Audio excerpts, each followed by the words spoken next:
Latinoamérica es una invención contemporánea. Quizás la más joven de las invenciones que dio la historia.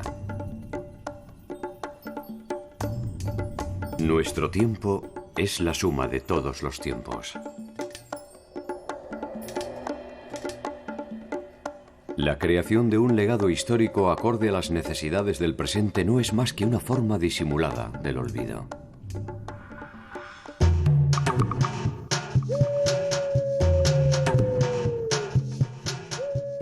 ¿Existe un pasado latinoamericano o se trata solo de un conjunto de imaginarios superpuestos e irreconciliables?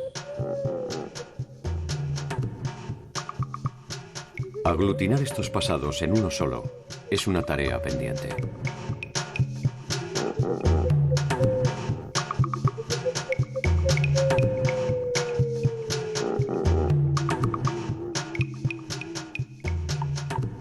Ciudades, migraciones, ciencia, arte, tecnología, comercio, espiritualidad, invasiones, resistencias, odios y alianzas son los previsibles eventos de nuestra historia.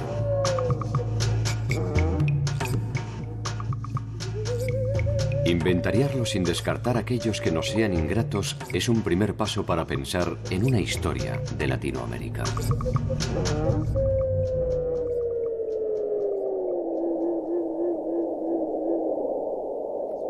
¿Cuáles fueron esos imaginarios y de qué manera se construyeron a lo largo del tiempo?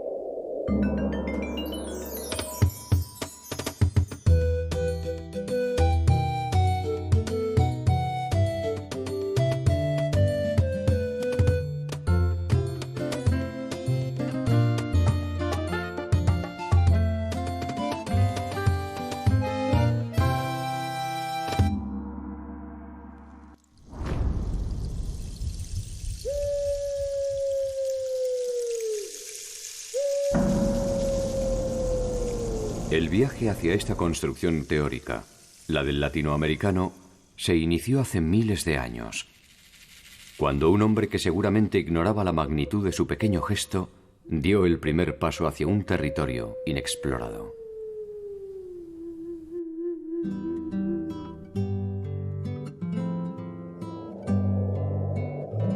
Estudiar el origen del poblamiento americano, los primeros seres humanos que llegaron a América, es muy importante porque nos permite entender este proceso que comenzó hace 5 millones de años en África y terminó hace 10 o 12 mil años en la Patagonia argentina-chilena.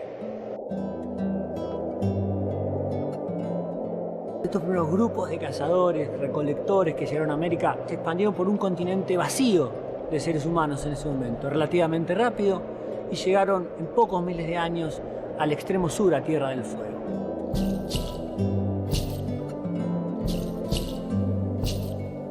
El hombre que arribó al extremo sur del continente encontró un paisaje similar al que vio el primero que llegó a América.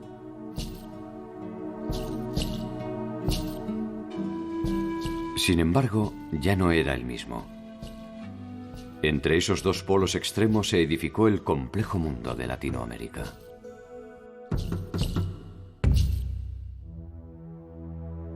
Recordemos que el hombre americano no es originario de América.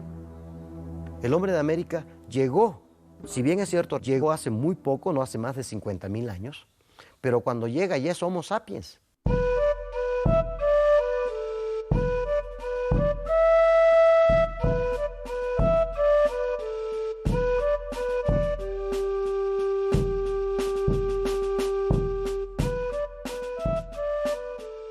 Por fin, una primera verdad incontrastable. Todos somos intrusos. Si la historia del hombre en Latinoamérica hubiera sucedido en un solo año, habríamos tardado 9 meses en abandonar la vida nómada para transformarnos en agricultores.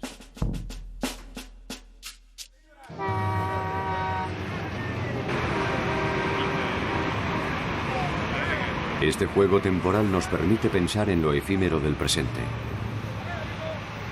Al fin y al cabo, nuestro pasado debe más al cazador-recolector que al supuesto hombre civilizado. Muchas de nuestras conductas cotidianas son el resultado de todos estos millones de años de evolución. Entender qué cosas nosotros fuimos generando a lo largo del tiempo que son inherentes al género humano y que nos diferencian de los otros animales. Este primer americano tuvo la opción de construir su propia utopía a espaldas del resto del mundo.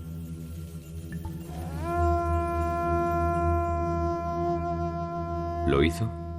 ¿Fue capaz de reinventarse en el nuevo territorio? Esta idea no ha favorecido mucho al estudio de los pueblos precolombinos. Pensar que son diferentes al resto de la humanidad. Y es no me ayudes, compadre, es negar la universalidad de estos pueblos. Son tan humanos como los griegos, como los romanos, como los egipcios, con aciertos y con errores, ¿no? Entonces la gente que piensa que estas son culturas únicas, que hay que verlos inclusive con otras perspectivas, no. Hay una universalidad y por supuesto que hay una singularidad de los pueblos.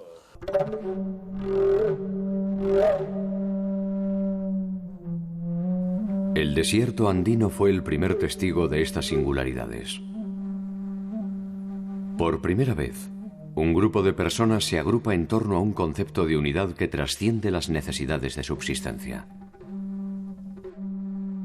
O sea, el Perú estaba poblado hace 12.000 años.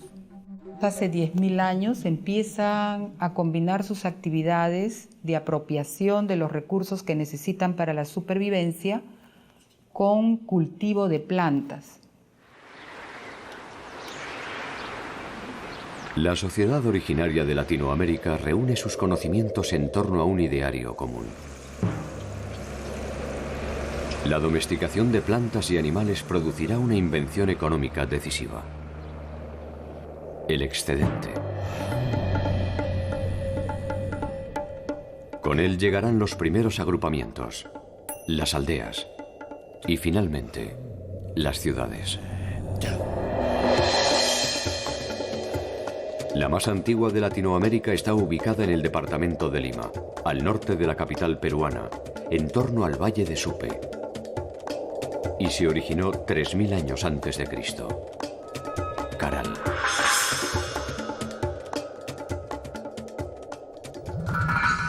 En Caral se puede encontrar evidencias de cómo fue llegando a tener complejidad una sociedad que había estado habitando ya por varios miles de años en diversos lugares del Perú y de América, pero que en un específico territorio, en el área norcentral del Perú, logra formar el estado primigenio. Y esta primera civilización sentó las bases de lo que sería el proceso cultural peruano. Estoy sustentando este planteamiento en que muchos de los modelos de la organización social van a continuar hasta lo inca.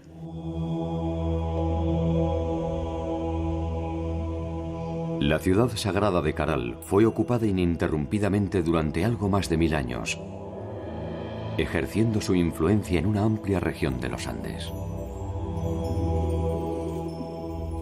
Allí, el conocimiento adquirió un valor superlativo y definió los roles de la comunidad.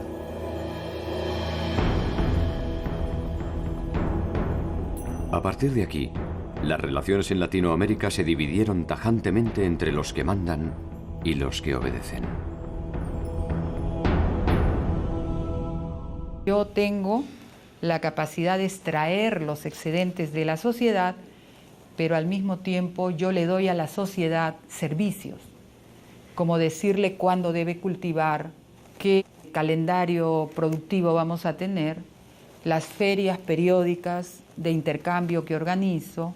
Yo le garantizo la reproducción de las condiciones materiales de vida a esa sociedad. Solamente cuando se hace esta separación entre productores y no productores de alimentos, la gente de la ciudad puede dedicarse de tiempo completo a las ciencias y a las artes, y con ello esto que se llama civilización. Con una superficie de 66 hectáreas, Caral posee más de 32 estructuras públicas, incluyendo templos, pirámides y conjuntos residenciales. Su carácter ceremonial define un nuevo esquema de relaciones que se sustenta en el poder de sus líderes. Estos ofician de intermediarios entre los dioses y los hombres. Caral es la primera muestra de un modelo de convivencia que en Latinoamérica, como en el resto del mundo, se desarrollará en torno a las grandes ciudades.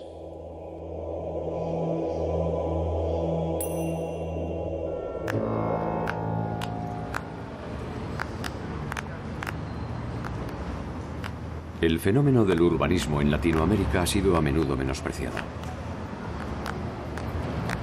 Cada una de las ciudades continentales se ha interpretado como un espacio aislado y singular, ligado a eventos de carácter religioso o ceremonial.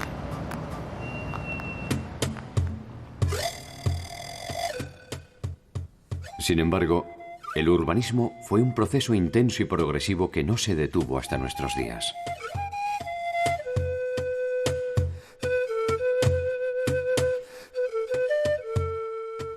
En cada ciudad del pasado están las marcas que definen la ciudad actual. Centralización administrativa, diversidad, hacinamiento, servicios públicos, competencias políticas y religiosas. La ciudad tiene en Latinoamérica una antigüedad de más de 5.000 años y fue una elección de vida mayoritaria para gran parte de la población originaria.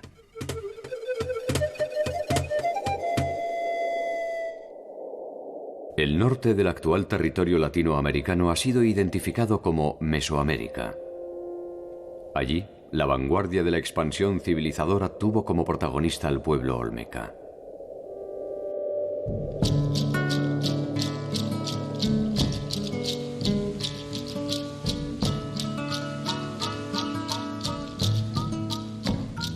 En el caso de Mesoamérica, la primera civilización fue la cultura olmeca.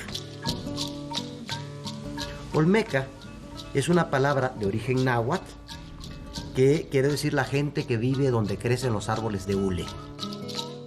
Los olmecas se desarrollaron en el sur de Veracruz y en el este de Tabasco, en lo que es la principal cuenca hidrológica de la República Mexicana.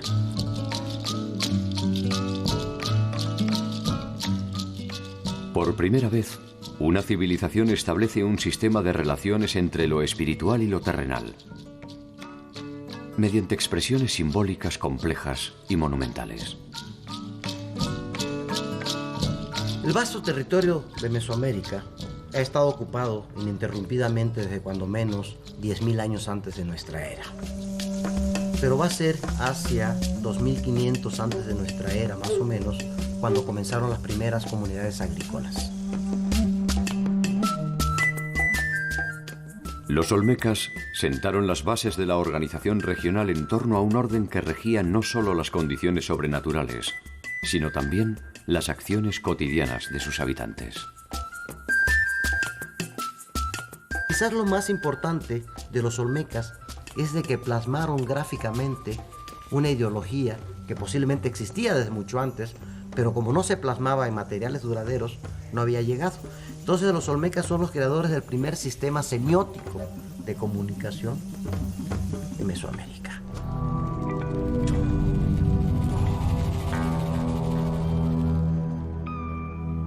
A partir de aquí, el mundo espiritual y el terrenal se expresan en una unidad indivisible.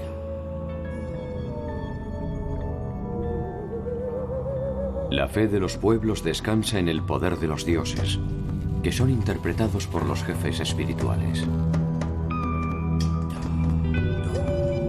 Estos no tardarán en entender que cuanto más poderosas sean sus deidades, más privilegios les corresponderán.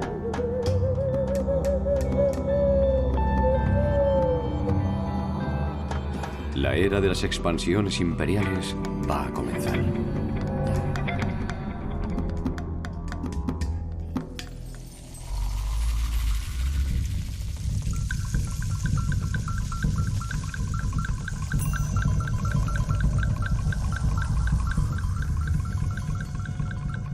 En el inicio de nuestra era, el poder de las élites se concentra en las ciudades. En la mitad del primer milenio, tanto en la región andina como en Mesoamérica, se manifiestan los primeros estados imperiales centralizados.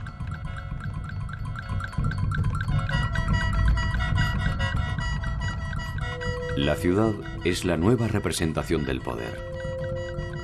Sofisticadas, complejas, enigmáticas, superpobladas y temibles.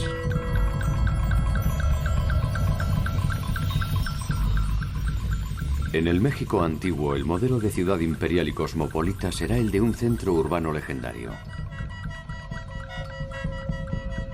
Teotihuacán. Teotihuacán sin duda fue una ciudad en todo el sentido de la palabra. Floreció los primeros 600 años de la era cristiana.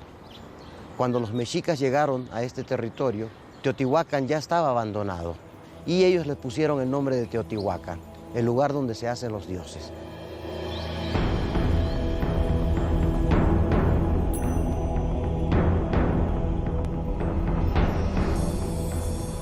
La ciudad que deslumbró a los mexicas fue la más influyente de su tiempo. Numerosos pueblos de la región la eligieron como su lugar de residencia, estableciendo pequeños guetos en torno al centro ceremonial.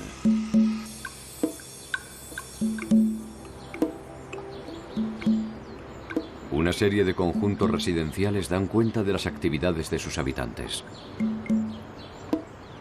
La división del trabajo se hace evidente y la especialización artesanal define la distancia entre el campo y la ciudad. Su extensión de más de 22 kilómetros cuadrados estaba orientada en torno a un eje que los mexicas llamaron la Calzada de los Muertos. Justamente aquí concluye la Calzada de los Muertos. Quizás las peregrinaciones llegaban hasta este punto. Y aquí tenemos al fondo la Gran Pirámide de la Luna y una serie de templos que delimitan esta plaza. En medio de todos estos edificios con funciones religiosas, estas escaleras nos conducen hacia un recinto palaciego. Ahí se localiza el gran palacio de Quetzalpopatl. Es sin duda una de las residencias más importantes de Teotihuacán. El centro de la ciudad estaba reservado para la élite. Allí vivían quienes detentaban el poder y lo manifestaban, entre otras cosas, a través de su particular y suntuoso estilo de vida. Una vida que le estaba vedada al conjunto mayoritario de la población. La impronta de Teotihuacán se extendió más allá del área central de México y alcanzó incluso el territorio maya. Sus redes de comercio y sus ejércitos sostenían el prestigio de la ciudad. En su ámbito de influencia llegaron a habitar más de 150.000 personas, lo que demandaba una compleja organización política y económica. Podemos hablar de un imperio teotihuacano. O sea, porque por supuesto que llegó a nivel de Estado, pero el Estado tiene control sobre su territorio y su población. Pero cuando un Estado tiene injerencias en otros territorios y en otras poblaciones, podemos hablar ya de un imperio.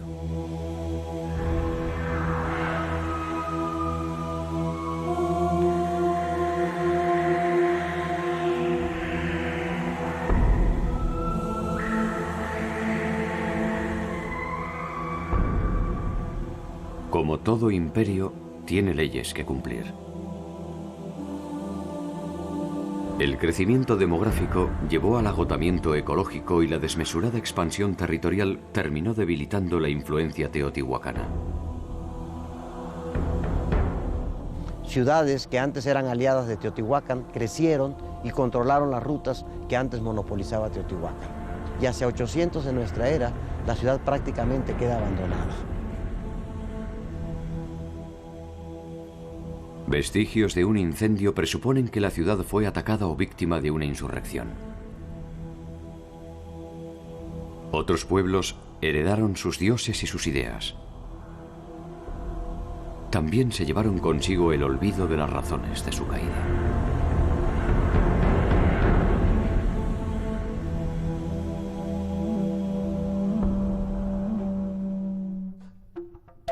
A miles de kilómetros de Teotihuacán, otro imperio viviría un derrotero similar en medio del paisaje andino. En el actual territorio de Bolivia, al límite con Perú, se concentró uno de los centros urbanos más increíbles de Latinoamérica: Tiahuanacu.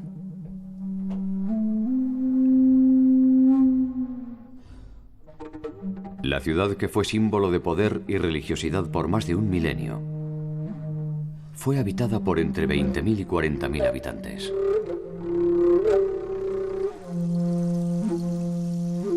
Avanzar sobre las huellas de los tihuanacotas es sumergirse en las profundidades de los ritos y creencias del milenario universo andino.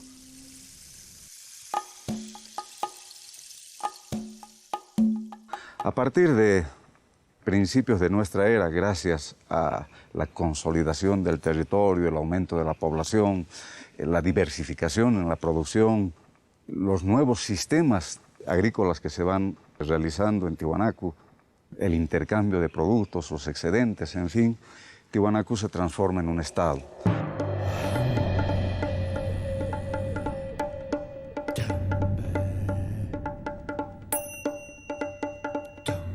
Este periodo clásico, que es el esplendoroso de Tiahuanacu, va a perdurar hasta aproximadamente el año 700 después de Cristo.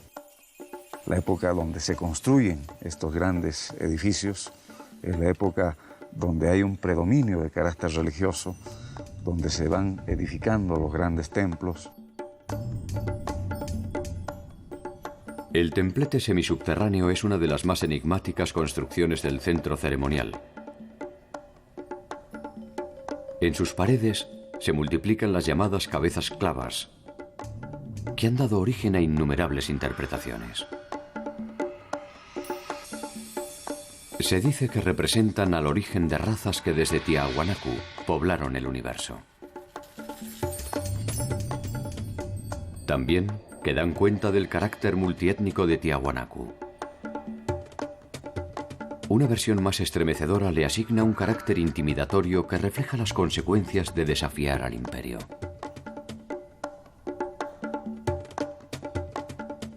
De ser así, el templo no es solo una morada para los dioses.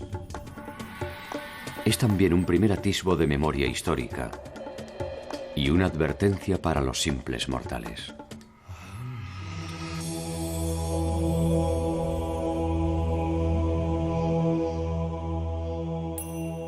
Hacia el 700, Tiahuanacu se va transformando en un estado militarista, expansionista, y vamos a tener este otro tercer periodo al que llamamos el expansivo, al que llamamos el periodo imperial, que va a durar aproximadamente hasta el año 1150, 1200, cuando se da el colapso de esta cultura.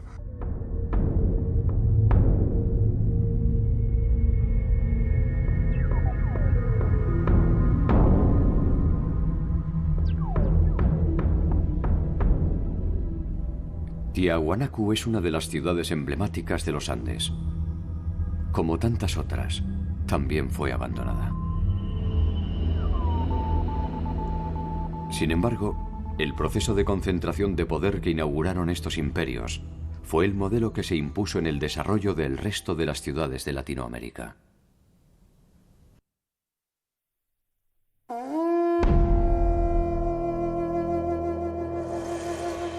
Los contactos entre los pueblos se hicieron habituales, y el intercambio de bienes, servicios y saberes dio origen a nuevas ciudades cada vez más sofisticadas.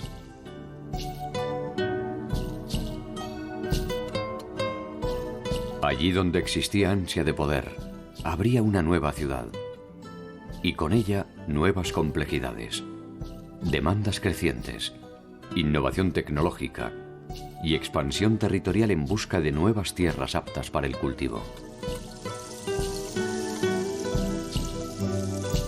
El intercambio y el mercado se consolidaron como ámbitos de interacción. Los pueblos tributarios se multiplicaron y la disputa hegemónica se tradujo en conflictos armados y estrategias de sometimiento. Militares, científicos, astrónomos, artesanos, escribas y comerciantes especializados son los nuevos actores del mundo latinoamericano. La suma de todos estos saberes se concentró en el territorio maya.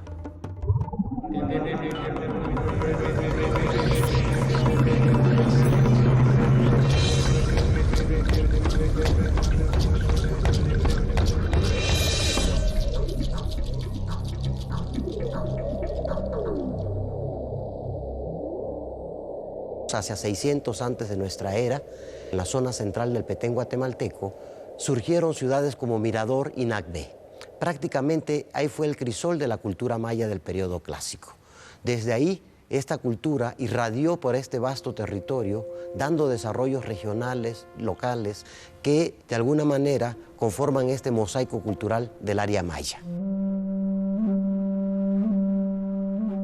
Durante el periodo clásico, que va del año más o menos 300 al año 900 después de Cristo, los mayas hicieron sus máximas aportaciones en el sentido de los conocimientos de los movimientos de los astros, en el manejo de los calendarios, en el registro del tiempo de la manera más compleja y en el desarrollo de su escritura.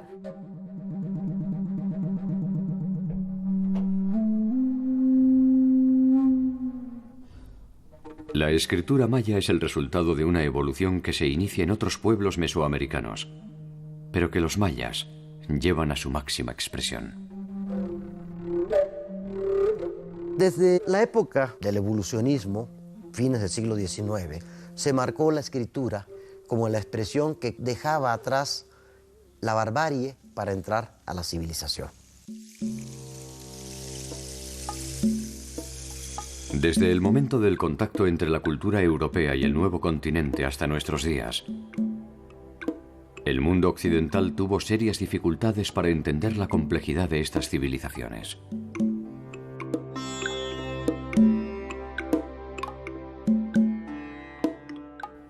No puede decirse que no se asombraran, pero la urgencia de la conquista estableció algunos preconceptos sobre la evolución de los pueblos originarios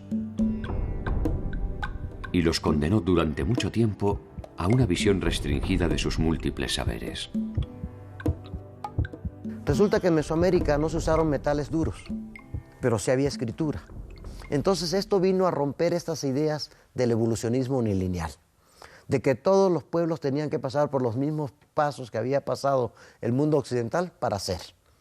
Y América vino a demostrar que no era cierto, que el evolucionismo no es unilineal, sino es multilineal, y que justamente la escritura mesoamericana era el mejor ejemplo de cómo se podía llegar a la civilización sin tener metales.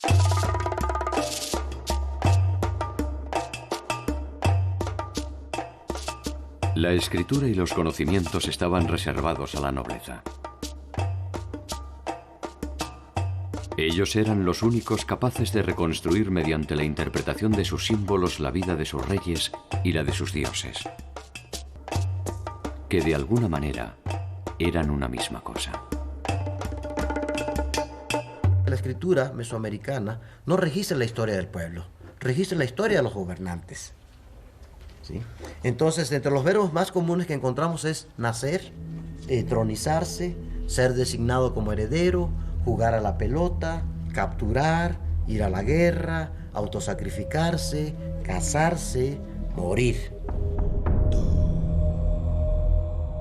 Los mayas nunca estuvieron unificados bajo un poder político central. Cada una de las ciudades mayas floreció como capital de reinos que controlaban a pueblos tributarios circundantes. La dinámica de las relaciones entre las distintas ciudades se formalizaba mediante alianzas matrimoniales o enfrentamientos armados, que tenían como resultado nuevos escenarios políticos.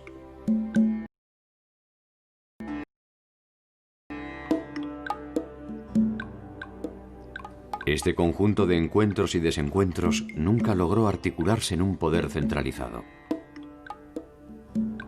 pero produjo un cambio radical en sus producciones materiales. Los objetos abandonaron su condición exclusiva de ritual o ceremonial para convertirse en incipientes producciones de carácter artístico. Por primera vez, las obras en Latinoamérica identifican a su autor. Como ninguno de estos pueblos llegó a tener suficiente poder para conquistar a todos los demás, cada uno de los linajes que gobernaban a estos reinos trató de ostentar su poder a través de financiamiento, de especialización artesanal. Entonces, estos reyes se convirtieron en mecenas, compitieron con sus rivales para demostrar quién había logrado alcanzar los más altos grados de complejidad frente a sus adversarios.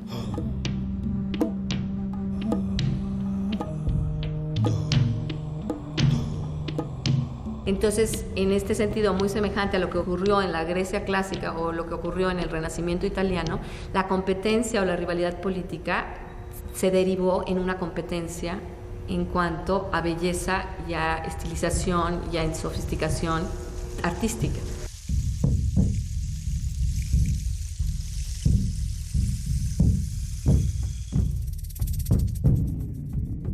La civilización maya persiguió vorazmente el conocimiento y, como premio, alcanzó el más alto grado de saber de una sociedad latinoamericana antes de la invasión europea.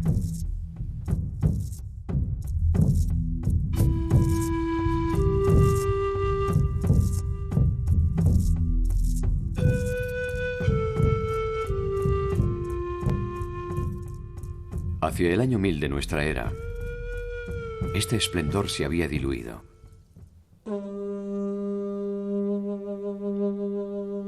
Muchas de las ciudades emblemáticas fueron abandonadas aparentemente sin razón. Y la sinrazón prevaleció sobre otras formas de pensamiento. Chichén Itzá y Mayapán intentarán consolidar la diáspora de los pueblos mayas mediante estrategias hegemónicas.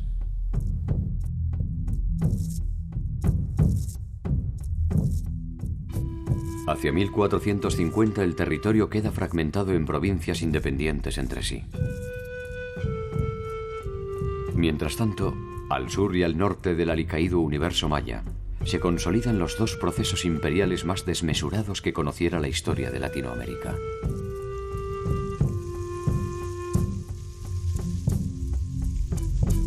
Es tiempo de cambios. A todo amanecer le llega invariablemente su puesta de sol.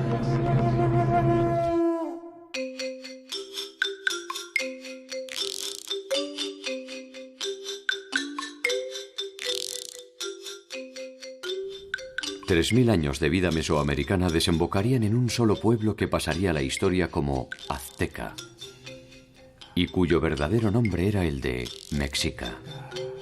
Cultura mexica fue la última que floreció en el territorio mesoamericano.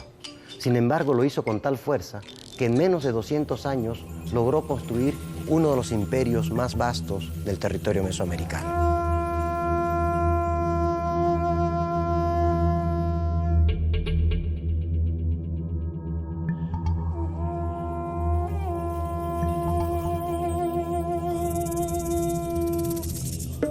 Tenochtitlan fue una ciudad fundada por los aztecas en un islote del lago de Texcoco en el año de 1325. El islote se ubicaba en el centro del lago y con esto iba a tener una enorme ventaja a nivel del control del comercio y la circulación de las canoas entre todos los extremos de los 5 lagos y sobre todo una característica de defensa militar muy propicia para un pueblo guerrero como eran los mexicas desde que habían llegado a la cuenca.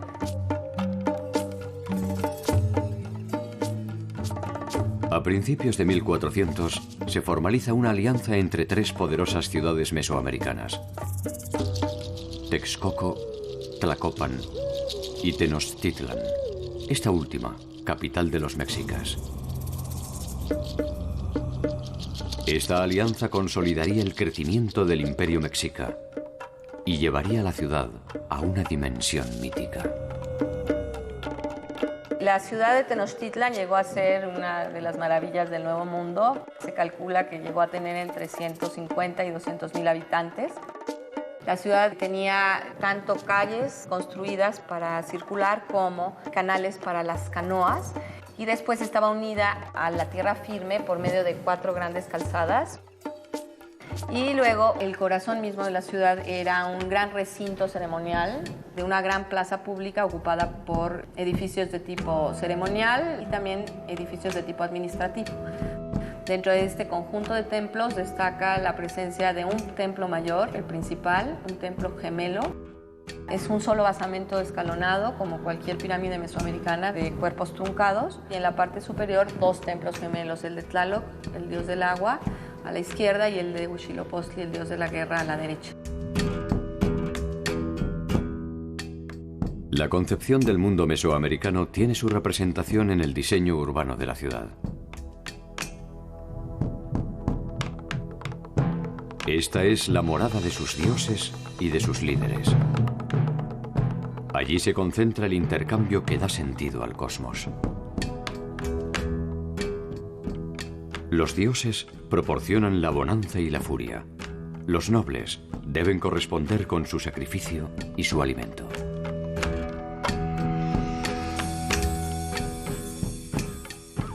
Adormecida en las entrañas de la actual Ciudad de México, se vislumbran las huellas de ese pacto milenario. Había la casa de los caballeros Águila, a mano derecha del Templo Mayor, en donde se hacían las reuniones de la Orden Militar de los Caballeros Águilas.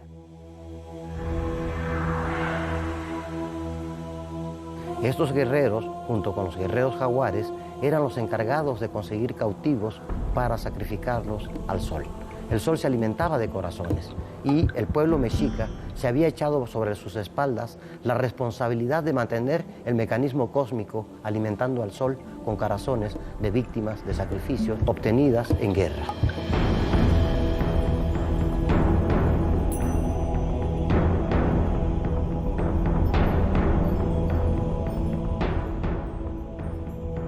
Los mexicas se expandieron con voluntad fundamentalista, sojuzgando pueblos y obligándolos a tributar a Tenochtitlan. Allí se concentraron las más extravagantes riquezas de la región.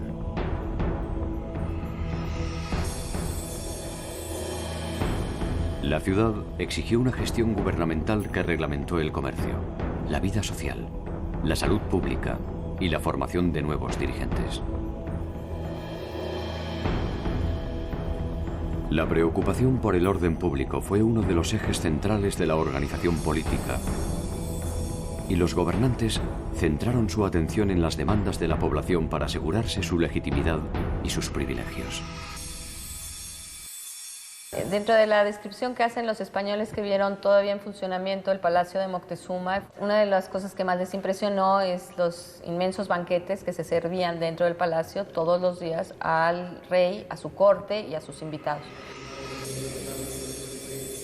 Tlatoani azteca podía comer en su mesa pescado fresco todos los días traído de la costa. Una cosa interesante es que aunque no en los banquetes del rey, en algunas fiestas del ceremonial azteca, la nobleza repartía comida a la gente común que venía a participar de las fiestas. Y era una forma de que los nobles demostraran su generosidad en momentos muy críticos, sobre todo del ciclo agrícola para la población en general. En la grandeza y la impiedad de los mexicas maduró el germen de la caída del imperio.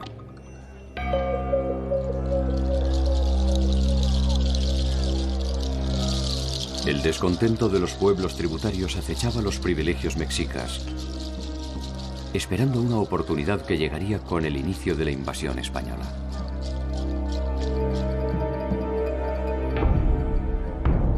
La mayor parte de los reinos sometidos se plegaron rápidamente a los conquistadores en su afán de librarse de la presión de Tenochtitlan.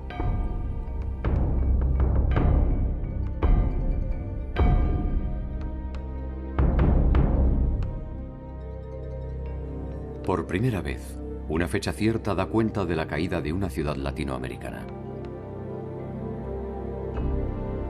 El 13 de agosto de 1521, las fuerzas de Cuauhtémoc se rinden ante la alianza de españoles y nativos.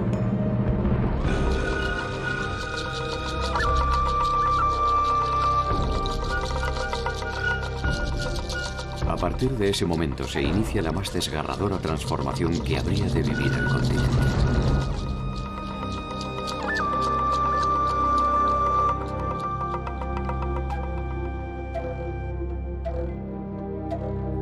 Probablemente los mexicas pensaron que el mundo tenía la dimensión de sus conquistas.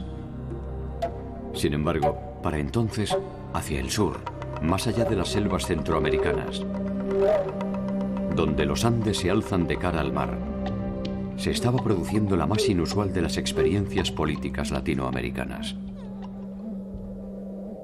el Imperio Inca.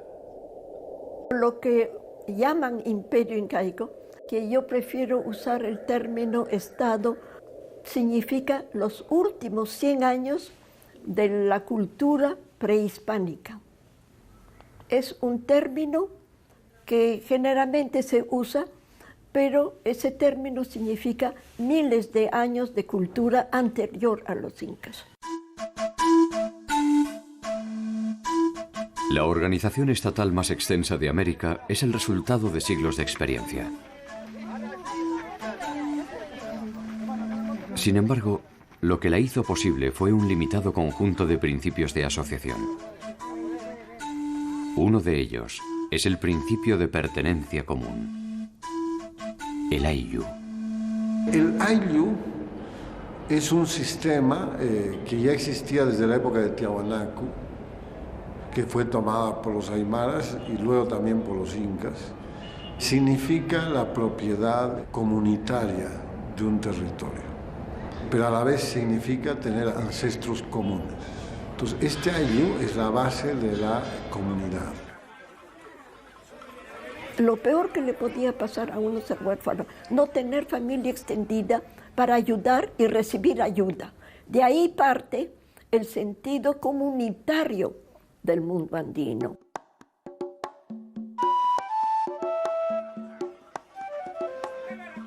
A este principio fundacional se sumará otro sobre el que se cimentarán todas las relaciones del mundo andino: la reciprocidad. El trabajo en común, la reciprocidad andina. Yo te ayudo a hacer tu casa hoy y tú me ayudas a hacer mañana. Toda la estructura inca se basa justamente en la reciprocidad. El Inca tenía tierras del Incario, del Estado, y el producto de esas tierras iba a los depósitos estatales. O sea que el Inca tenía almacenamiento de productos alimenticios, de trabajos manufacturados, y eso era su riqueza, de la cual necesitaba para la reciprocidad, para regalar a los grandes señores andinos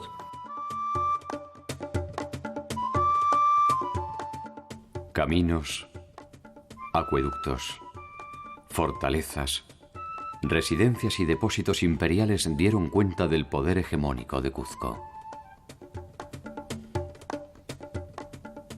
El Inca todo lo ve y todo lo sabe. A medida que conquistaba nuevas poblaciones, su riqueza se acrecentaba y sus ejércitos sumaban el caudal de los derrotados a su propio torrente imperial. En poco tiempo, nadie se animaría a disputarle el liderazgo continental. O sea que al señor de los grandes macroetnias les convenía más sujetarse al Inca, porque seguían, aunque empobrecidos, seguían con sus tierras, sus curacas que les servían, sus llanas, todo seguía funcionando. Entonces, por eso es esa conquista tan rápida y tan inmensa, porque es buena parte de todo el continente sudamericano con cara al Pacífico. Todo eso en poco tiempo lo consiguen los incas.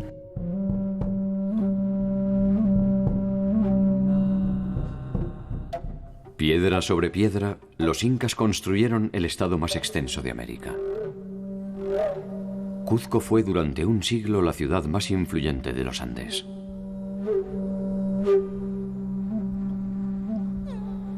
Desde Colombia hasta Chile y Argentina, y desde el mar a la Amazonia, llevaron a la práctica un sistema de convivencia sin precedentes. El matrimonio, la producción, la justicia, el trabajo. Todo es de incumbencia del Inca, y en él reposa el equilibrio de este sistema.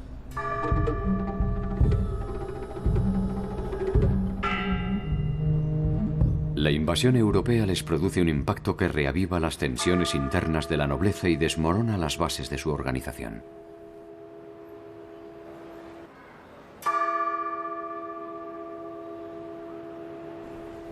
«40 años después, al mando de un escaso grupo de rebeldes, Tupac Amaru, el último de los Sapa incas, muere ejecutado en la plaza del Cuzco.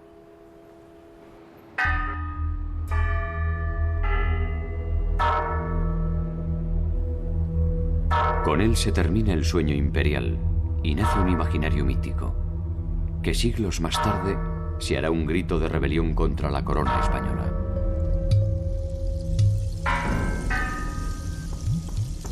Con él se fue también la última organización estatal compleja y originaria.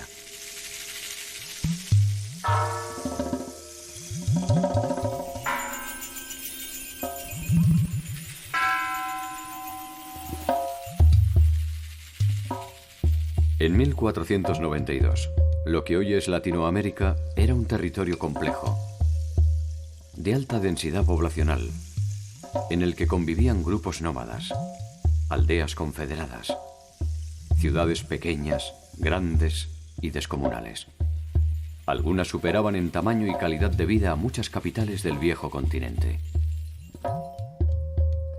Muchas de ellas poseían eficaces sistemas administrativos, escuelas, centros de investigación y conocimiento, memoria histórica y material, escritura, matemáticas, ciencia, tecnología y una intensa dinámica de comercio e intercambio. Pero también iniquidades, ambición, abusos, persecución, exterminio y muerte.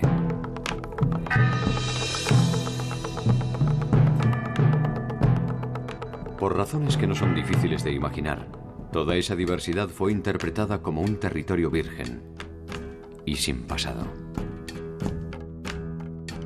El tejido social fue roto con la conquista española. O sea, en el siglo XVI se implantaron a partir de entonces modelos de otras sociedades, de otras realidades. Y ese tejido social que durante más de 4 milenios se había estado tejiendo, formando, fue roto. Las poblaciones originarias les quitaron su nombre diverso de aymaras, quechuas, mojeños o calchaquíes y se les puso el nombre genérico de indios. Un reino se apropia de un nuevo territorio. Dice, aquí estoy yo tengo derecho, por derecho de conquista, a tener autoridad sobre esta población. Una autoridad que nadie les concedió en realidad, ni siquiera el Papa. Hay respuesta de los indígenas, hay muchas regiones, sobre todo en México, en la región andina en general, donde hay y la perduración de comunidades en plena Amazonia, donde las sociedades indígenas han logrado recuperar su energía, su lugar, su identidad, y está peleando muy exitosamente por eso, pues se nos puede ignorar que, digamos, hay una pérdida enorme. Las tradiciones, yo diría que lograron sobrevivir vistiéndose de cristianas. O sea, mucho se dice que Illapa, el dios del rayo, ha sobrevivido vestido de Santiago Apóstol. Y Tunupa, el dios Aymara, ha sobrevivido vestido de San Bartolomé. Ya no se volvió a mirar esta realidad geográfica, esta realidad histórica, y se implantaron modelos de fuera y la independencia no cambió. Se ha seguido mirando con admiración a lo de afuera, desdeñando lo de acá adentro. Si hay una pérdida, hay una aculturación, pero hay también una masa enorme de inmigrantes europeos, viejos y nuevos, antiguos o recientes, que se fueron jalonando a lo largo del tiempo, que también han hecho de esta América su tierra y su hogar.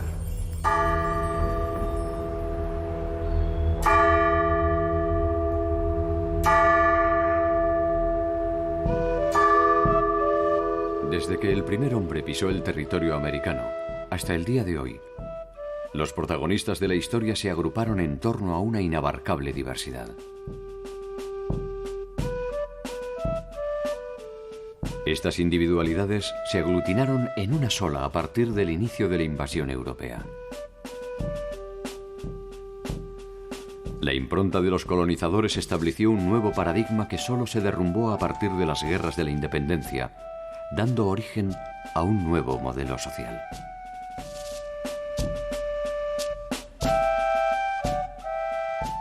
Esta nueva identidad define el pulso de nuestro tiempo en una puja constante entre la matriz de los pueblos originarios, la herencia europea y la irrupción del criollo. ¿A cuáles de estos pasados les debemos nuestro presente? Es todavía un dilema que intentamos resolver. Por momentos, de la nada podemos hacer un mundo. Por momentos, nuestro mundo no vale nada. Los complejos y ricos episodios de la historia latinoamericana son a veces difíciles de articular en un solo discurso. La historia no es más que un puente entre lo que fuimos, lo que somos y lo que queremos ser. Desde allí, quizás, podremos intentar dilucidar cuál de todos estos imaginarios es el que le da sentido a nuestro tiempo.